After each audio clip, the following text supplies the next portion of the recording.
Welcome, impactful parents. Today we're going to talk about negative gatekeeping, which is a parenting technique that your ex may be doing to ruin your relationship with your kids. Hello, my name is Christina Campos, and I'm founder of The Impactful Parent, and I help parents of school-age children who want to stay one step ahead of their kids to turn their chaos into connection with their adolescent.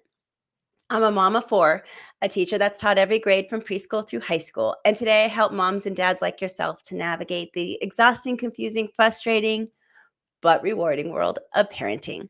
So, welcome to The Impactful Parent. And today I have my co host with me, Rodrigo Bravo. Rodrigo is a co parenting mediator out of the state of Texas. He's a parenting coach and he is a dad of two boys. Rodrigo brings a dad's perspective onto the Impactful Parent stage to give you even more expertise and an added perspective to our parenting topics. So, thank you for being here today, Rodrigo.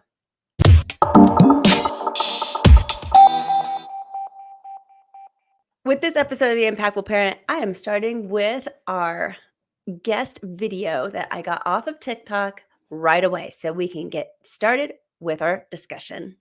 Here it is. Alienation is your father's an asshole. Negative gatekeeping is, hello, here it's your father. I just said your father's an asshole. I didn't have to say it out loud. And what's great is when the child's attorney or the judge speaks to the kid and says, does mommy ever say anything bad about dad? The kids tell him the truth when they say, no, she didn't say anything about dad. But she said, because here's the difference. What's the difference? Ready?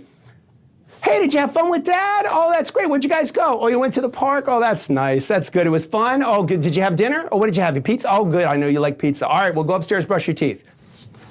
I'm so glad you're home. I missed you so much when you were away this weekend. Oh my gosh. Are you okay? Yeah, you okay? Yeah, you had a good time. You were with dad? What you got? You went to the park today? It's so cold today. Oh my gosh, did you have pizza? That's all you had for dinner was pizza?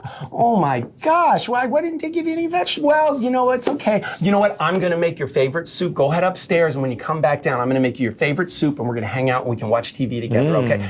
What did I just do? What did I just do? I just alienated that kid from dad. I just said, are you okay? That means dad's dangerous. Why would I not be okay? I was with my dad. Like, this is what the face of alienation is now, is this negative gatekeeping model. It's this very clever, insidious way of like, I could have been helpful, but I've been so much more. Wow. You found this way to sort of pull the person out from it. And you will not be surprised probably to hear, for some of the reasons I think you just said very well, this is something women are really good at. Okay, when I saw this video, I was like, yes, this kind of speech is everywhere in divorce relationships and interactions with the kids. But it is also used with grandparents and other people who take care of your kids that you don't have a good relationship with. So just about anybody. So the first thing I did was ask myself, who do I not have a good relationship with that take care of my kids? And then the second thing I said was, oh, snap. Do I do this? So after hearing this, like, I encourage all parents to think about that for a second.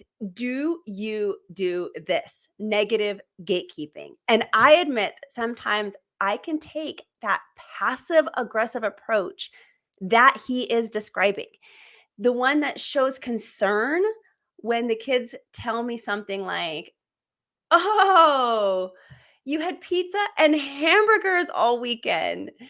So I need to even check myself and watch that. And so once I realized that this is something that even I do, I was like, I have to bring this to the forefront of the impactful parent to make more parents aware, because I certainly don't mean to do it, but wow. If I'm doing it on a smaller level, there are so many people who must be doing this all the time and not even realizing. I cannot be the only one. So that was my first reaction when I saw this video, Rodrigo. Now, you are a mediator. So this is something that I am sure you see all the time, but I'd love to hear your perspective on this. Yeah. I think this is one of those things that we all need to check ourselves on. We all have a bias towards us doing a better job than others when it comes to anything, right? We're literally taking care of some things here at the office, And my office manager said, "Hey, I'm going to do this, and do this." I said, "Okay, we're going to put up some frames." And I delegated the task to her. She's like, "Hey, you do that, and then I'll hang them up. You just put them where you want them at, and then I'll hang them up." And she started doing it, and then I said, "Well, maybe we should have that one there." And so I'm negative gatekeeper. This is outside of parenting, right? But this is Mhm. how commonplace it is, where we start affecting folks negatively because now we're saying like, "Oh, I could do a better job than you do." When it comes to parenting, we feel like we're doing the best job that we can as parents, but we also end up comparing our parenting to other parents, especially our co-parents. And when I first heard this video, I was just like, it was like PTSD, both from my professional of a career and then from my personal life, because this is something that, even I had to work on. I know with my clients, it is very difficult, super difficult for them um, to understand that there's going to be different capacities when it comes to co-parenting. Um, he says something at the very end, right, where he says, especially among women, right? And I think it was meant to I don't know where you got the video, or I don't even know these two people that are speaking, right? It had a slight tone of like, women do this, this and that. I don't know, and I'm not going to even speculate. Let's just remove that, right? But that term right there, as a professional, as someone who works with co-parents, I do see that a lot with women. There is a lot of times where they are speculating as to how good of a job their co-parent is doing. This is kind of a natural thing, unfortunately. Most of the time when we do have cohabitation that happens, that they're either married or they're living together or so forth, the roles do kind of follow in a traditional sense, right? And where women are the main caretakers, even if they have another job, they're the ones that are mostly taking care of things and making sure things get ran and organizing and so forth, right? That when there is a separation and there's unfortunately a breakup or whatnot, they already know that they can parent, and they already know they have to do it, but they don't know if their co-parent knows. And I've spoken, and I'll end right here so we can continue the conversation. But they are also right, because and here's why I'll say this, both from personal experience and professional experience. We're just, when we have a breakup, and we are also men are also accustomed to their traditional roles, right? It is different. We're not, we do things and we still do it right enough. We're there to meet the needs. Our kids are not going to go starving, okay? But yes, maybe we do give them pizza and cheeseburgers, and we're thinking like, hey, I fed them, they're okay, okay, you're giving them gluten free and you're taking care of making sure, this and that, and they don't get any sugars after 8. Meanwhile, we're like over here drinking Kool-Aid and playing video games at 11:30 at night, and I say that as a friend did that, not me with my kids. Sure. But but at the end of the day, our kids are okay. They're taken care of and they're alive, right? Yeah. Bottom line, right? And I'm not saying we should settle for the bottom line, but in a lot of fathers' lives, especially during that transition, and we're building up to a better parenting level that maybe meets that. So I'm not saying that women should, feel this way, because they probably are correct. But I do feel that there is times when a lot of my clients, and also I've experienced this myself, where there's so much doubt that it starts creeping into kids. And your kids, we've talked about this so many times, Christina, your kids should not be the vessels. They should not be the ones carrying this burden, having these messages conveyed through them, or them hearing through this negative gatekeeping how you really feel. So there are two reasons why I personally might do this, and I can't be alone. Again, that's why I'm gonna, just share my personal perspective on this. Is one, um, is genuine concern that I don't know how to hold back. So it's not intentional that I'm negative gatekeeping when I find out that maybe the ex has went out to eat every single meal for the whole 3 or 4 days that they had the children, Let's go. you Golden know? cow. It's not, I know that they're not gonna die, but yeah, I have a different standard than he may have, and or even more capabilities, like, I know how to cook, maybe he doesn't, things like that. So I just have genuine concern that maybe I don't know how to hold back, and I'm like, "Oh, really? You didn't have one single homemade meal?" And just that and saying it that way, that kind of expression, there it is, negative gatekeeping. I'm throwing out a definitely a concern that my kids can pick up on. So that's not good. But it wasn't intentional, and it wasn't like, it's because I love my kids so much and so much other things that we've talked about with parenting where we love our kids so much that our concern ends up being a detriment versus something that's helpful. And this is another one of those things. But another reason why I might do this, I do it with my partner. So I'm divorced, but my new partner, um, he complains about this all the time with me. In fact, we just got into a really bad argument about it because it drives him crazy, like just insane that I am coming from a place of let me help you. So again, thinking it's good intention, but really I'm coming off as you don't really want that because if you had this, then it would be better. Or you don't really want to go and, do things in that order, do you? Because if you do it this way, then it might be more efficient. Okay. Those are just an examples of how I might negative gatekeep my partner. But he can't stand it. To him, and he's told me this in our argument, it feels undermining. It feels belittling. It feels like I don't trust him and his decisions. And so there is my feedback right away, because I may not get it from the ex who may not even know, right, that could possibly be doing this and unintentionally. But my partner definitely is going to tell me. And so I'm like, oof, ouch, that's a hard one to swallow that I messed up. I'm messing up and I need to fix that.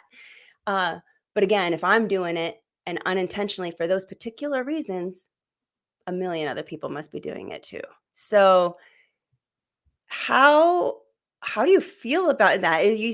I'm guessing that you see that a lot, that I'm not meaning to undermine or belittle or make my partner or my ex feel like their decisions are not good, but I'm doing it. I'm Yeah, doing it. no, and that's common. That's not something that you're just doing and it's only you are doing it. Lots of people do that. I think what really needs to happen, not particularly in just your case, right? But in many cases, what really needs to happen is having a clear line of communication and understanding of what's going on. Uh, when and I'm going to delve into a little bit of personal therapy and also kind of the work that I do. I always kind of root things in love, right? In my practice, I root things with the kids. And so whenever we're talking about how we manifest what we want to see in our kids, we also have to model that behavior, right? And so if we want to have good communication with our kids and with our partners, and we really got to set the tone. We really got to make sure that when we discuss things, that maybe we, set the guidelines, the understanding and the expectation level of what the conversation is going to be or why we're having this conversation. Too many times with clients, I feel they want to rush into the communication and rush into the hey, we're good co-parents, as we're friends and this and that. And I've even been accused of like, hey, no, I think we're doing good. Why do you want us to keep talking this way? Yeah, let me give some context. I will ask parents many times to start first with, "Hey, let's find some common ground." So one of the techniques that I always do is like, "Hey, what are the rules at your house? What are the rules at your house?" and delineate those rules, there's got to be some rules that meet. There's got to be some ones. And so when you start with that, I'm like, hey, guess what? Y'all gave me separate rules. Here's the rules that y'all agree on. Let's start with this, and we talk about it and we start forming a little basis of agreement. Yeah, we both said 8 o'clock. Okay, you agree with that? Yeah, I agree with that. Okay, good. Yeah, because and then one of them will try to explain it. I'm like, okay, whatever, right? You already got the agreement, but they want to talk about it. Then they talk about it. And I've had folks where we have like maybe 1 or 2 discussions like that, and they feel now that they can just talk to each other, But the problem is that they still haven't laid down those rules, those communications. I'm the one that's done it for them, and I'm slowly easing them into it, because then later on something happens where they take a communication the wrong way. I'm sure, Christina, in your example, you were trying to be very helpful.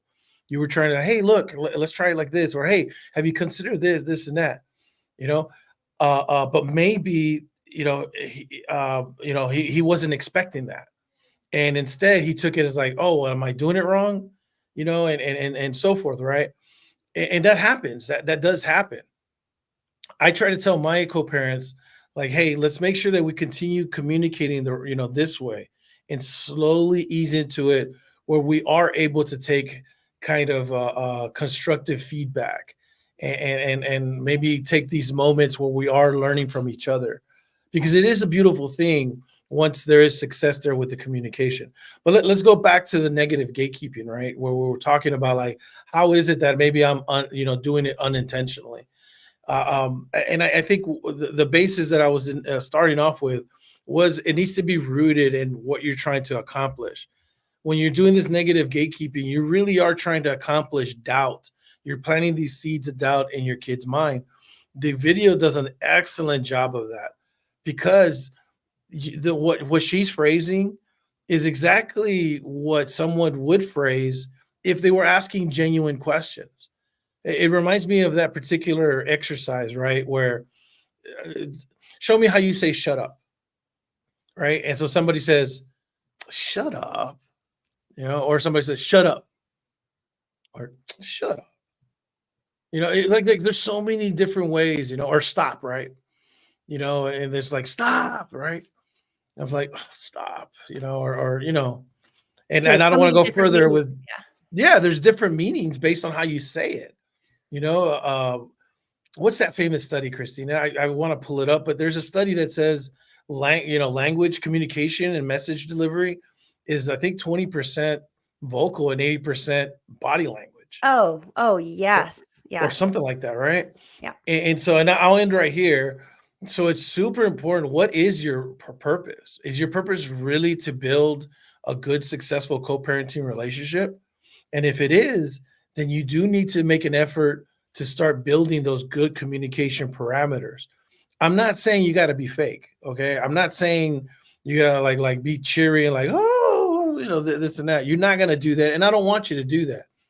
But for your child's sake, right?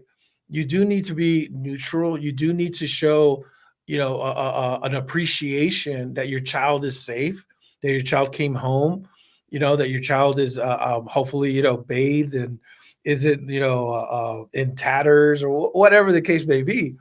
But there has to be something there that you can give your child back, because it's okay to talk about your child's activities. And it's okay. I do that all the time with my kids, and my kids are grown. But when they were little, I would ask them, like, hey, so how was your week with your mom? And hey, it's been a while, that you did this and that. And I'll say this: I always knew to not have that negative tone with them. Now, did I say some stuff that maybe did imply that? I probably did.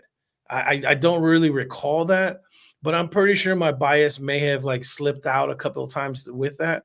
But I do remember having a positive framework. I do remember also my son, my oldest especially, recounting times where his mom would have this negative gatekeeping. So there is this one particular instance that I do remember and recall that came up vividly when I saw that video, that reminded me of this negative gatekeeping. And it was like PTSD, it just came up, and I was like, wow, yes, that is exactly what that is. And I'll share that later on. But yeah, I think it's just a matter of just finding that right communication style. Well, I want to hear your story because I'd love to get these examples to the audience on how we do this all the time. Because for me, when I saw it, I was like, now that I'm aware that this is something that I could be doing from time to time without knowing it, for those reasons I said, I was trying to be helpful or I just couldn't help myself. Now I can monitor it, I can reel it back, and I can be better. Now, there's other people who are definitely doing this on purpose in a passive aggressive way to be manipulative. And that reason we can't dismiss either. So it's not always unintentional. It could be very, very intentional. And that's just that's just actually very cruel if you're doing this on purpose. But it's in a very effective way to influence your children or your partner, whoever you're negative gatekeeping with. And it's a way to obtain control. Right. And I think that's one of the things that when I look down deep into my gut and say, why am I doing this, even though it's unintentionally? It's because I am trying to grasp at straws through the air to grab some kind of control. Can I control my kids' eating habits while they're with their dad? No, I can't. But I'd love to, and I'm trying to grasp at straws, I think deep down. Can I do I want to help my partner make better choices? So I'm grasping at the control there by saying, you don't really want to do that. You would rather do this, wouldn't you? Because this would be better. Like, so I feel like this happens so much. And with women, when we do talk about that women are really good at this, I think women in general just are good about being more passive aggressive. We are more passive aggressive people versus men. And that's just our upbringing.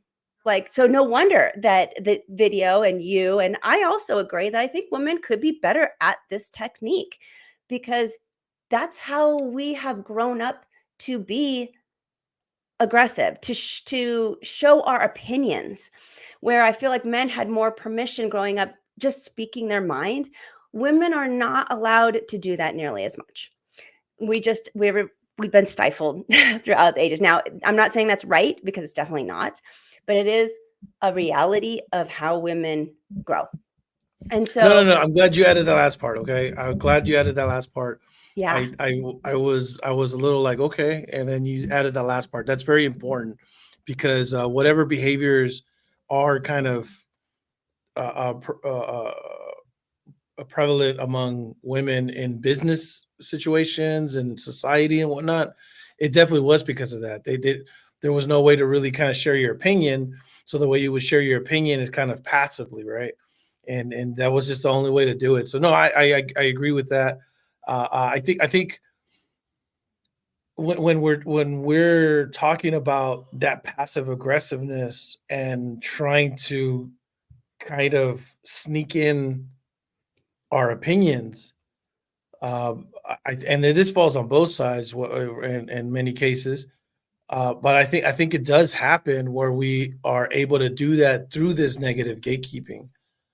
And I think that was probably the best example when the gentleman said, "Oh my God, I missed you so much."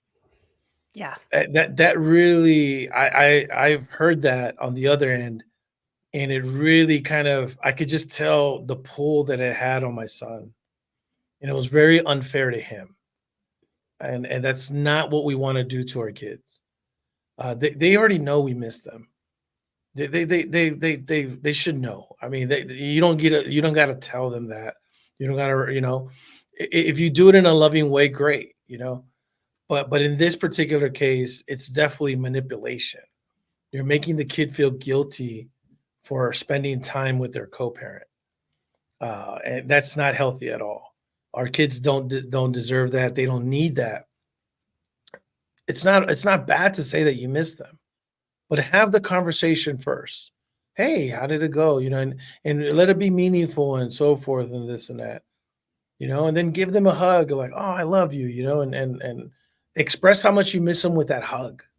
But when you say it like that at the very beginning, it really front loads everything, and it puts an unneeded burden on the kids, where they feel guilty. And I've dealt with that with the kids, with parents, where there's this, I don't. Sometimes, I feel like I shouldn't go because my mom says that she's here by herself, and I'm thinking to myself, like, really? First of all, you shouldn't say that. You just don't tell your kid that. Don't make up this like depression story that you're over here while your kid's gone, because now your kid feels guilty. That's an unhealthy attachment.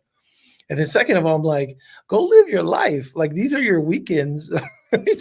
Go have a ball. You know what I'm saying? Go to a bar, have a good time, go to church, go to a book club, go to the library. You know what I'm saying? That guy that you've been looking at, what I'm saying? Invite him in, what I'm saying? Whatever, do some fun stuff.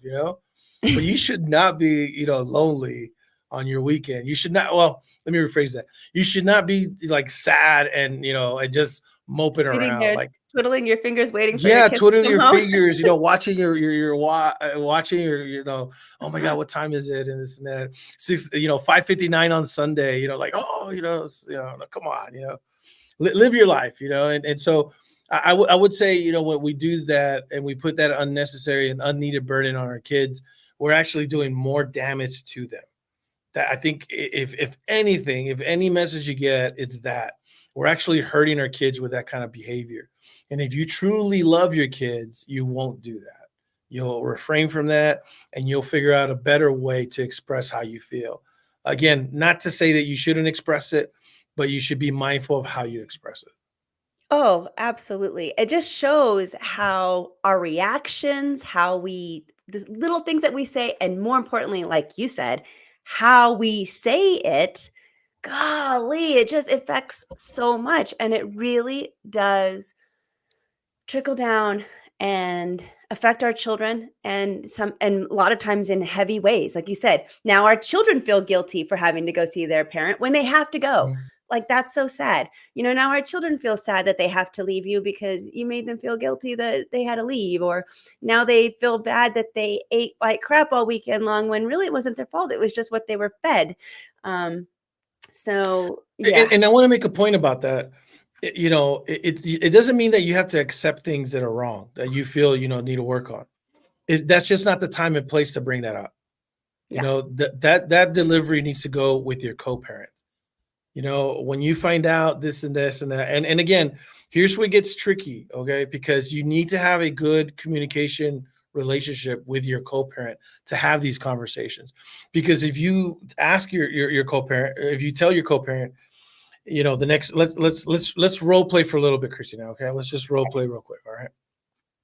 And let's actually use that example of pizzas and hamburgers. Okay, Okay. you're calling me. Okay, I'm your ex. Okay, Okay. okay. I already feel dumb, because I left you. Mm. But I'm kidding. I'm kidding.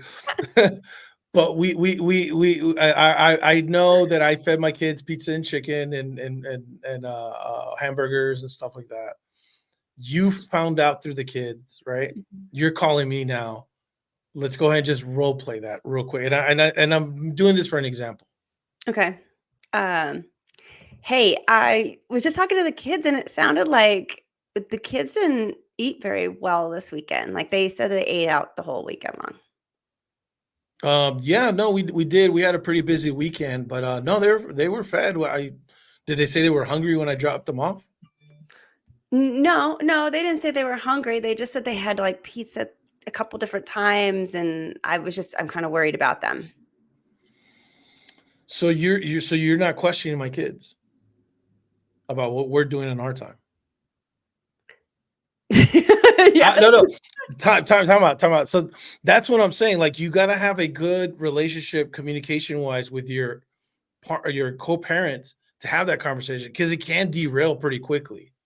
They can take it as judgment. They can take it as criticism.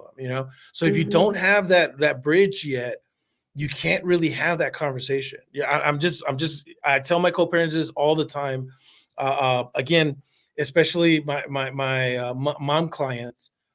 I tell them like you're gonna have the conversation one day, but we got to build over here first, and then you got to build over here and then here, and then finally the bridge connects. And now you can have these kind of conversations, because if you're trying to have conversations and y'all barely building the supports, well, it's gonna fall. That's not gonna work at all. And so if you let's do this again, but this time I will say like, hey, we've already had good conversations. We've established a bit build a trust, and this is a conversation that would go between you and I. Let's start over. Go ahead. I heard that the kids have been eating out all weekend long. Is that true?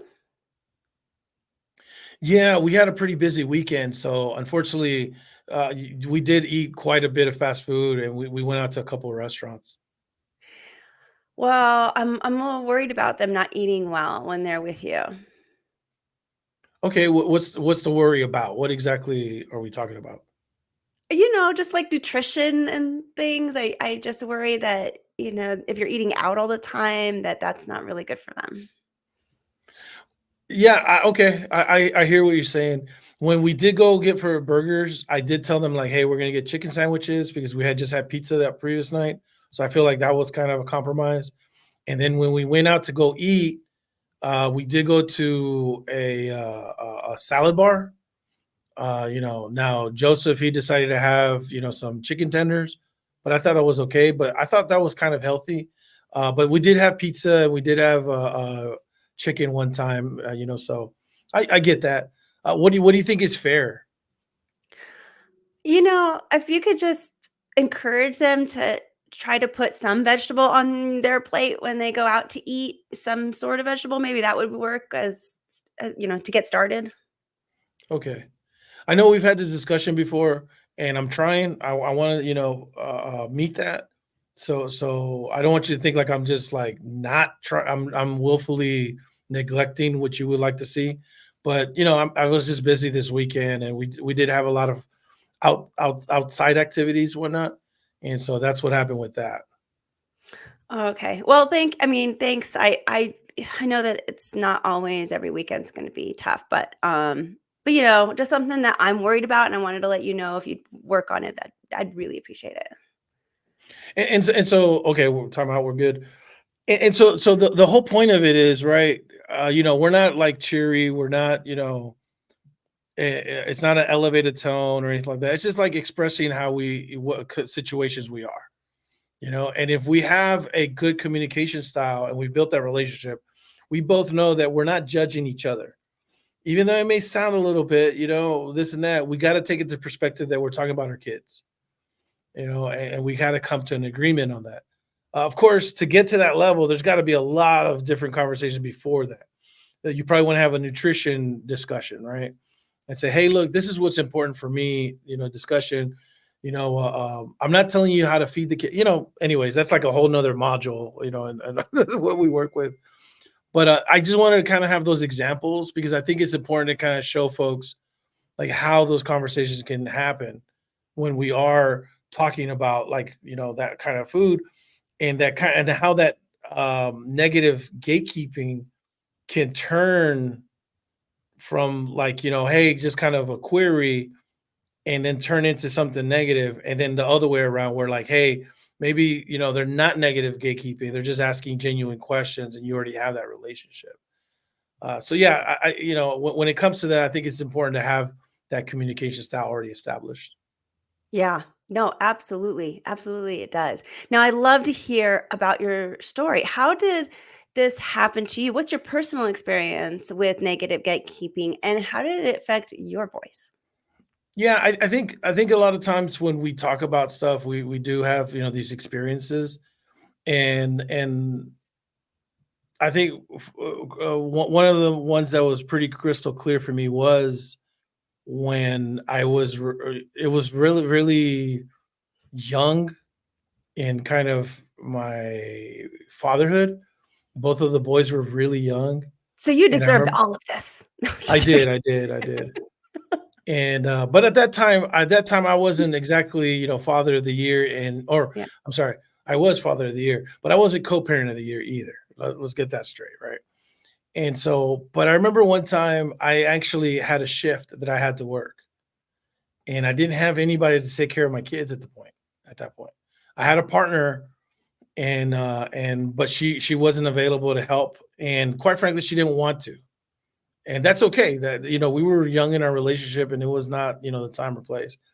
So I'm over here, and I have both of my boys with me, working a shift with me. I was a rail operator at that time. So I was operating the rail. My boys were sitting on a bench, you know, next, and they were playing video games and this and that. And so got done with the shift, and right towards the end of the shift, my oldest got a call, and he got the phone. And this was back when we had like those little flip phones, you know, and it was old school, you know. And I was packing up the bag, and then I could hear, you know, the conversation. And it was exactly that. I said, "I miss you so much. You don't want me to come pick you up right now?" And Mm. it was really, I was mad because I was doing the best that I could at that point.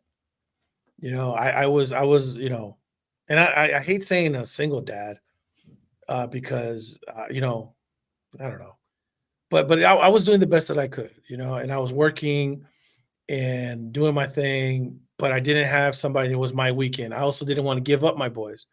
The shift was during the shift. It was only like a 4-hour shift, but I didn't find anybody to take care of my boys, and I was like, okay. Long story short, at the end of that conversation, you know, I asked my son. I said, "Hey, it's okay if, you know, if you want me to drop you off early, you know." And my son looked at me. He says, "Yeah, I want, you know, can you drop me off early?"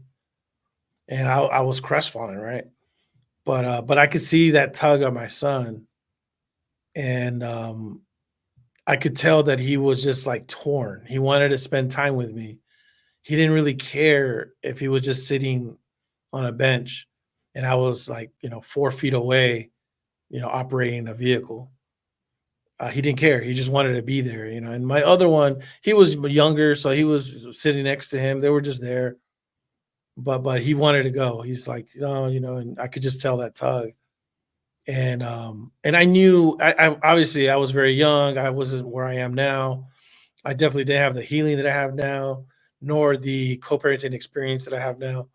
But even then, I recognized like how insidious that was, like how I wrong that love that was. example though, Rodrigo. Thank you for that because I I want parents to hear the other side of what that from the receiving end of negative gatekeeping and really what that does, not just to the kids, but also to your parent, your ex, whoever's taking care of your kid. And we've talked about this before, how moms are very easily fall into this resentment with their exes because our expectations of how to care for our kids is so much higher than sometimes a dad's, and how we expect that the fathers should be able to perform at this higher level when they don't really have the practice at it the same way we do. And so how, how can I expect my ex again to cook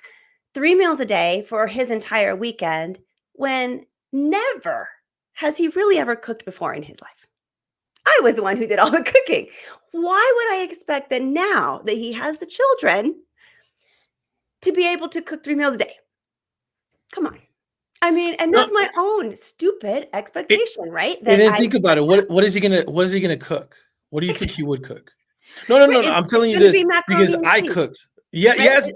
There you go. It's See, macaroni. That's always the go-to first one, the craft in the box. Um, and Christina, you don't then know how many times that saved me and the boys. Okay, when I say, well, "Hey, what do y'all want to eat?" and I would shake like 4 different boxes. Okay, yep, and I'd say, "What do y'all want?" And those things are not that healthy. Okay, these hamburger helpers and all that stuff. no, It says put half a stick of butter and, you know, and ground beef and this and that. So I mean, what are we really talking about sometimes, right? Like, okay, I want you to eat healthy, and then they're gonna cook. He'll cook meals, and you're thinking like, okay, he's cooking at home, but he's just cooking that, you know. So yeah, it's definitely, you're absolutely right. Spot on analysis on that. And I think the bigger point you're making, which I wholeheartedly agree with, is giving a little bit of grace. and understanding like, okay, let's give a little bit of grace, understand like the roles and so forth. It doesn't mean that you have to completely abandon your principles and what you feel is right, but let's give it a little bit of grace and let's ease things into how maybe you think they should be. And again, you're going to have to compromise. You're definitely going to have to compromise. We talk about that a lot, Christina, how, hey, one household is going to be different from the other household. When I explained the rules thing that I talked about earlier, that's another thing. The rules don't match too. So there's got to be compromise on those rules. I remember one time, I mean, it was what was it, 8:30 bedtime, and the other one was 7:30 bedtime. And it was, no, it should be this. No, it should be. It's like, yo, it's just an hour, y'all. Can we just meet 30 minutes and make it uniform at both houses? No, it's because I was like, okay.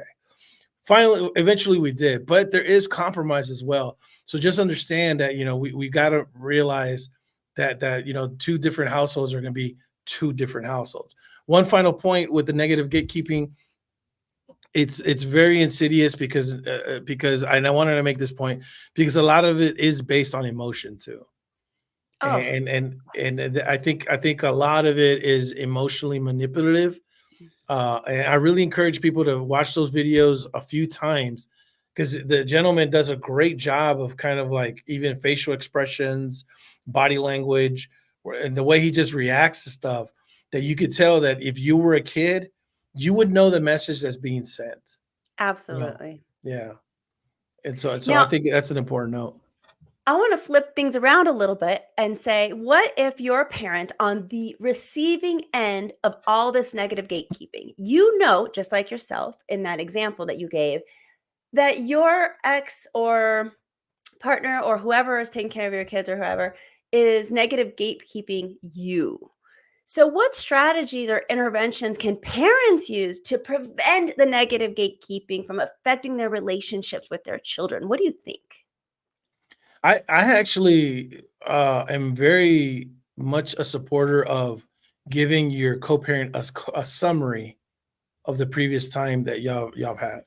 So in other words, there's no surprises, there's no anything. You have pre-discussions basically. So on the typical, standard order of possession, right? The father comes by, picks up the kids on Friday, the kids doing their things, this and that. And then maybe like on Sunday, what I'm saying, at 3 o'clock or in the morning or something, right? I mean, some of my clients, or I'm sorry, some of the folks I work with, they maybe send a text or they call, but they say, hey, just letting you know, we ended up going to the water park. We ended up going, here. We did stay up late on Saturday at 11:30, this and that, da, da, da. But, I made sure to get them up this morning pretty early. They did some chores. And so they'll probably be tired by the time they get to your place. But, I fed them this and, blah, blah, blah. And so you address any concerns that, and in this case, the father, right, is trying to address any concerns beforehand and trying to, let the co-parent know what's been happening, what's going on, and what exactly happened. Because then if there's any like point of discussion, that transparency should give you a little bit of like breathing room. Like, oh, okay. You said 11:30. Why so late? Oh, we just got caught up on the game. Whatever, right? And that might be a point of contention, but at least you're having it beforehand. And now whenever the kids, there's the exchange, if you do ask those questions, you already kind of know the answers. So it's not, it's not going to surprise you. You're not going to have these expressions and this and that, but they may seem a little bit more genuine in the sense like, I already know the answers from him. What about my kid? How did my kid feel about that? And so now you're more interested and focused in your kid and your kid's response and how they interpreted what the activity was. So you're not thinking, okay, they went to the water park, and here's my the thought process, right? You already know they went to the water park, so and they survived. Okay, they're alive. He didn't say like, oh, we went to the water park. I lost one of the kids. No, he said, hey, we went to the water park. Everything was fine. This and that. So when you're asking your kid, hey, so what did y'all do? Oh, we went to the water park. And while they're describing the water park, you're not here thinking, oh my God, did they have squeegees? Did they have water protection? Did they have vests? The kid is here He told you they went to the water park. You may have already addressed all that too already. Hey, when y'all went to the water park, did y'all wear vests, this and that? Oh, yeah, yeah, no, they had vests there, blah, blah, blah. So all these possible worries that you had should be alleviated by that. And so now you're just simply focused on your kid's reaction and their interpretation of the story and giving them feedback based on that, as opposed to any preconceived notions you may have, any imagination of what they're saying and the safety and so forth. So I'm a big fan of that summary, of that pre-summary. Same thing going the other way around. You know, that Friday at 6 when he's going to pick up, and of course I'm talking traditional roles. 80% of custodial parents are moms.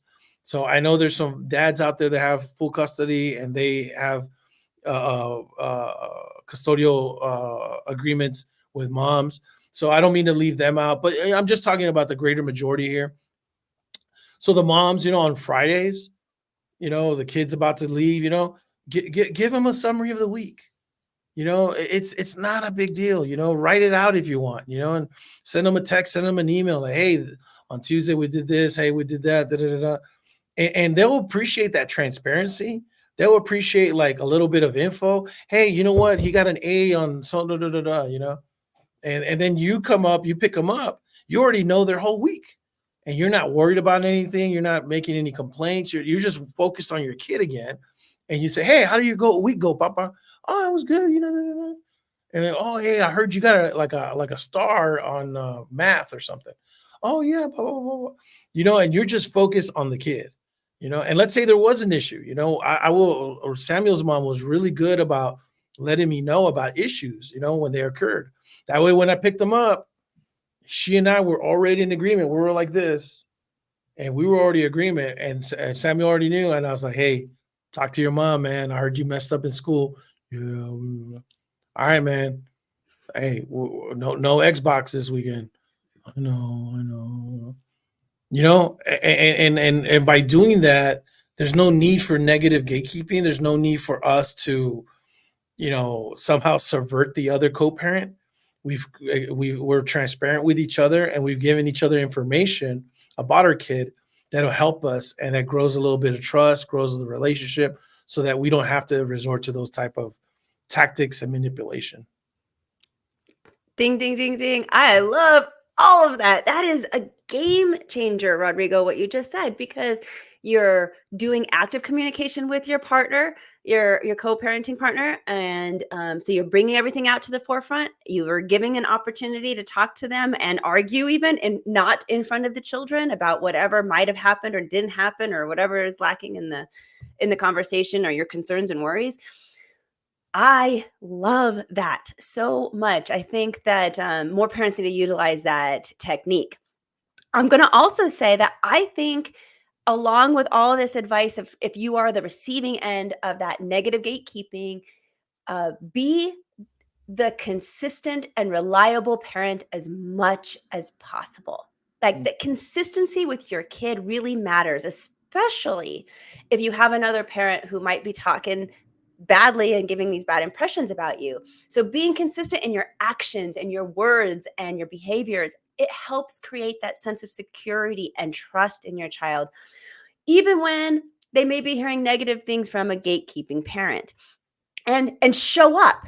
You have a story about this where you showed up for your kid always, even when things weren't so great, and there might have been some gatekeeping happening there with you and your ex. But always showing up when you say that you will, making it a point to attend those important events in your child's life, and maintaining that presence in their day-to-day activities. And lastly, with that, like, same line of thought, is following through on promises and commitments, and reinforcing that trust. And it just can help counter any of that negative influence that gatekeeping can have.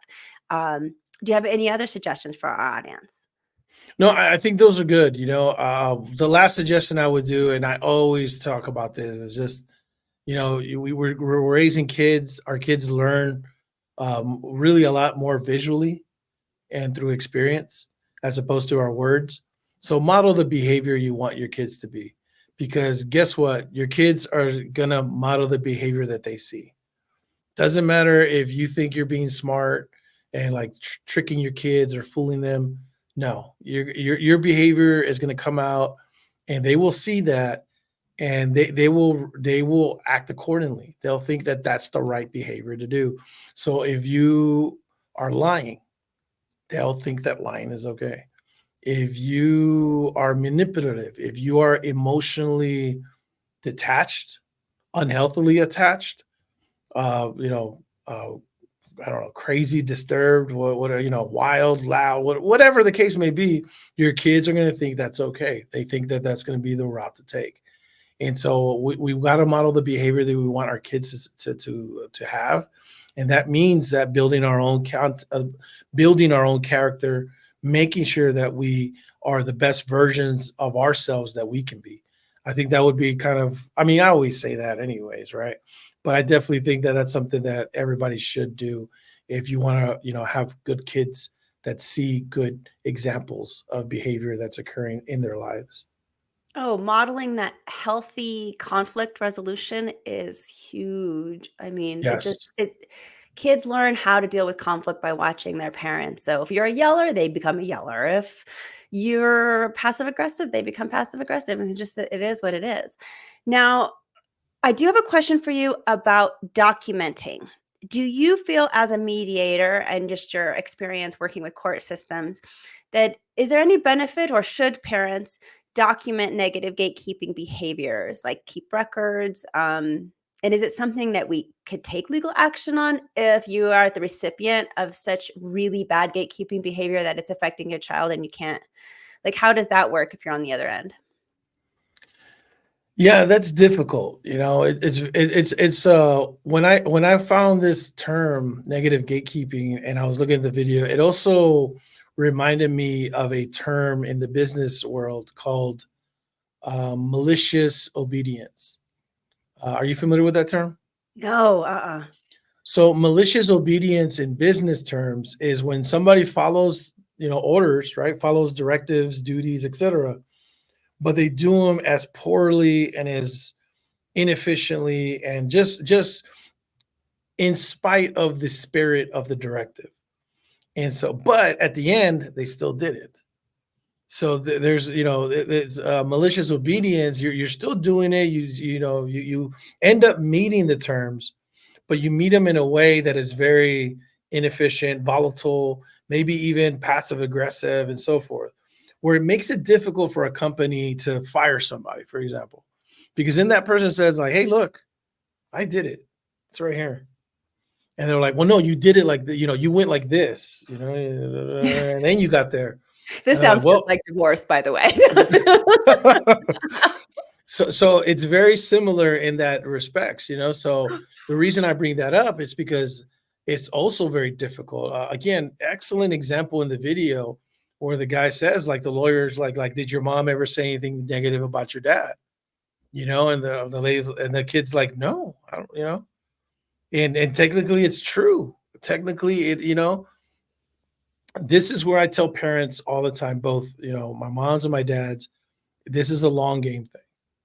It really is. You can't change the stripes on a zebra. You can't change the spots on a leopard. It's very hard to do so. It takes a lot of work. But people, eventually things like that, kids will see it for themselves.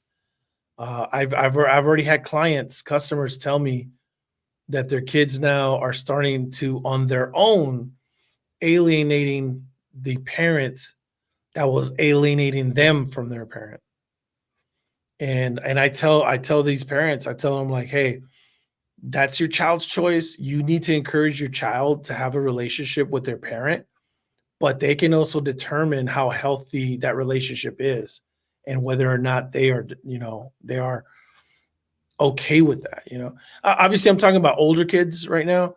Mhm. And if you ever feel, I just want to tell people, if you ever feel like your kids are not safe, you have every right to report that. But please be, this is a heavy charge. Be accurate, be serious about that. Just because your kid eat cheeseburgers and pizzas all weekend does not mean that your kid's in danger. Okay. You don't like it. I get it. That's fine. But if there's something else going on and it's very serious, then yes, you have an obligation as a parent to do that. But remember, you it shouldn't be emotional. It shouldn't be something that you're just doing out of spite or anything like that. It's out of the well-being of your kid. I say that because this is very tricky waters that you're navigating. And even though we don't like it and we may not like it, it may also be something that we just have to deal with for the time being. You mentioned that experience. I've shared it before. I didn't get to talk to my son, my oldest son, for quite a while, and the whole experience lasted a year, over a year and 8 months. I didn't like it. There wasn't anything I could do about it, really. It was a civil matter. I had to take things, this and that. But at the end of the day, there wasn't really no recourse. I just had to bite my tongue and I had to just kind of go with it. But like you said, I was consistent. I kept going over there, and for months it stung, but eventually my son came around because he saw that I was consistent. He saw that I was there, and he saw that, like, what, if dad doesn't really love me, then why does he keep showing up? And it was the long game. It was a painful long game, and it's hard. But now my son and I, we have a great relationship. We talk all the time. We have lunch. We do all the things that a dad and a son do. And it took time to kind of heal from all that. And it pains me now because now my son is having that type of relationship with his mom. And I've told him, I said, look, I'm not here to judge you, but you were wrong about me. Maybe you were wrong about your mom. Maybe and he'll tell me his reasoning. And I'm like, okay, that's all I can do. I'm not. If I'm honest with people, am I out here like going to advocate and root for that? That's not really my business. It's not. But it is my son's best interest to have his mom involved in his life. So I will root for that. I will root for my son. But now he's seeing it. And it took years to get there, right? For him. And that's just the way it is, and at the end of the day, I did my part, and that's all I can do. And there is going to be some pain there. There is going to be some, some tough moments. But at the end of the day, if you do everything that you're supposed to do and you do it right and you do it with the good intentions, then you don't have anything to look back on and say like, hey, I could have done, I was a good parent. I did what I could. So I think that's really what you need to do when it comes to that. But okay, one last thing. I know people don't want to hear like, oh, it's going to take forever, right? And deal with it. What you can also do is have those conversations that we mentioned earlier, but you got to build that bridge.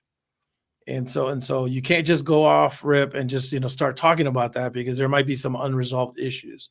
So that's where I would definitely recommend getting with Christina and having the impactful parent help you with that, because it's something that, as parents, maybe we don't know how to do that. And that's okay. I mean, there's no guidebooks out there, for how to communicate with your co-parent or how to communicate with your kids or how to do this and how to do that. So I definitely would recommend like, hey, if, you really don't know what's going on, go to some online resources, but also, lock in with Christina and see where she can fit in and help you with that. Well, you're the same as a mediation. Like if you want to go into mediation, Rodrigo's amazing. Like, 'cause maybe you're at a point where you can't talk to your ex without it blowing up. Like that'd be a case where maybe you need that third party like Rodrigo also to help you with that so we can get past this. It's all this is also emotionally charged. Like there's so many emotions behind all of this negative gatekeeping. It's overwhelming. Whatever side that you're on, whether you're doing it intentionally or not, there's so many emotions happening. What are your last thoughts, Rodrigo, for parents who are experiencing negative gatekeeping? Again, I'm going to stress the communication levels. Having that professional help when it comes to communication is super important. If you're not able to establish that on your own, and it's super difficult to do so, okay? A lot of people put up with the problems too. And that's if you're willing to deal with it, that's fine, but you don't have to. That's the thing. You don't have to. I think folks think that it's going to be an endless time in either therapy or coaching or consultancy or something like that, the majority of my clients, we last maybe 3 to 4 months. And after that, it's kind of like, hey, they're on their own. We're good to go. Does that mean that they're super transformational and everybody's like hugging and yeah, it's great? No, no, no. I'm just saying like they understand where they're at now after 3 to 4, 5 months or so. And they understand and they're like at a good foundation. Sometimes they'll call me back, and they're like, hey, need help with this. Hey, da, da, da. But it's not a hard process once we start building on some common principles, some core principles that we all agree on. And the bottom line is we love our kids. And if we can start there, then we can start building from there and we can start understanding each other that, hey, maybe, I love my kids this way. You love your kids. You love the kids this way, but here's where we love them together, the same way. And let's build on that. And then we'll get those differences settled out. So I think really it's about communication, and really resolving those issues, resolving stuff. A lot of it does have to deal with therapy. A lot of it does have to do with counseling. I don't think people should be shy away from that. There's so many things that prevent us from being the best versions of ourselves, like that, like trauma, like the healing, accountability, things of that nature. So I think, we want to have these conversations, but people have to be ready to have these conversations. And I think a lot of times people are just not ready. Find out if you need to be ready to have these conversations. Because I'll end right here. I know so many folks now that have gone on to better themselves and it helps everything in their life. I'm a testament to that, where, you heal, you go to therapy and you do your thing and you finally feel like, okay, you know what? I know what I'm supposed to do. And you're doing your thing. And it doesn't mean it fixes everything, but at least you've done your part to fix what you can fix. And if you start there and you're the best version that you can be, you'll also be the best parent that you can be, and then hopefully raise the best kids that you can raise. Thank you for being here today. If you would like to reach out to Rodrigo Bravo for his co-parenting mediation and coaching services, you can email him at rodrigobravo.jr@gmail.com.